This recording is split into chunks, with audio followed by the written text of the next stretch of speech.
Hello ವೀಕ್ಷಕರೇ, ಎಲ್ಲರಿಗೂ ನಮಸ್ತೆ. ನೀವು ನೋಡ್ತಾ ಇದ್ದೀರಾ Time9 ನ್ಯೂಸ್. ನಾನು ರಮ್ಯಾ. ಇನ್ನೇನು ಜುಲೈ ತಿಂಗಳು ಬಹಳ ಹತ್ತಿರದಲ್ಲಿದೆ.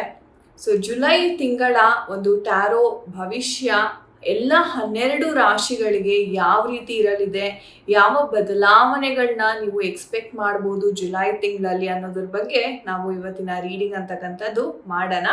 ಓಕೆ, ಮೊದಲನೇದಾಗಿ ಮೇಷರಾಶಿ. ಮೇಷರಾಶಿಯ ಜುಲೈ ತಿಂಗಳ ಟ್ಯಾರೋ ಭವಿಷ್ಯ ಯಾವ ಥರ ಇರಲಿದೆ ನೋಡೋಣ.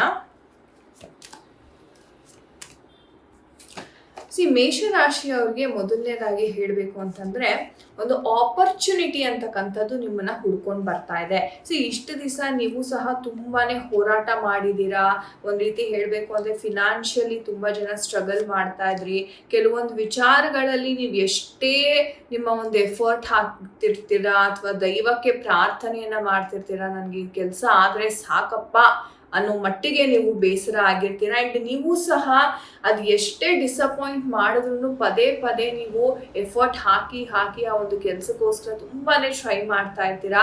ಅಂಥದ್ದೊಂದು ಸಿಚುವೇಶನ್ ಏನಾದರೂ ನಿಮ್ಮ ಲೈಫಲ್ಲಿ ನಡೀತಾ ಇದ್ರೆ, ಅಥವಾ ಬಹಳ ದಿವಸದಿಂದ ತುಂಬಾ ಕನ್ಫ್ಯೂಷನ್ ಅಲ್ಲಿ ಇದೆ, ಯೋಚನೆ ಸಿಕ್ಕಾಪಟ್ಟೆ ಇದೆ, ನನಗೆ ಟೆನ್ಷನ್ಸ್ ಇದೆ ಆ ಒಂದು ವಿಚಾರವಾಗಿ ಅಂತ ನೀವೇನಾದರೂ ತುಂಬಾನೇ ಬೇಸರಗೊಂಡಿದ್ರೆ, ಖಂಡಿತವಾಗ್ಲೂ ಒಂದು ಪಾಸಿಟಿವ್ ನ್ಯೂಸ್ ಅಂತಕ್ಕಂಥದ್ದು ಸಿಗ್ತಾ ಇದೆ.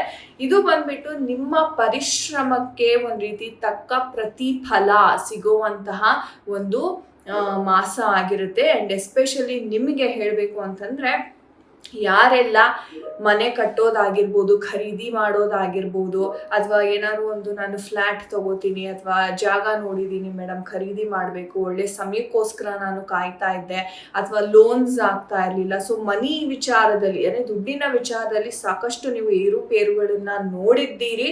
ಆ್ಯಂಡ್ ಇವಾಗ ನಿಮಗೆ ಒಂದು ಸಿಚುವೇಶನ್ ಹೆಂಗಿದೆ ಅಂದರೆ, ಒಂದು ದೈವದ ಅನುಗ್ರಹದಿಂದ ಅಥವಾ ನೀವು ಪಟ್ಟಿರ್ತಕ್ಕಂತಹ ಕೆಲಸಗಳಿಂದ ಒಂದು ಕರ್ಮ ಫಲ ಅಂತ ಹೇಳ್ತೀವಿ. 2 ನಂಬರ್ 8 ಬಂದಿದೆ. 8 ನಂಬರ್ ತುಂಬಾ ಬರ್ತಾ ಇದೆ ನಿಮ್ಮ ಒಂದು ವಿಚಾರದಲ್ಲಿ.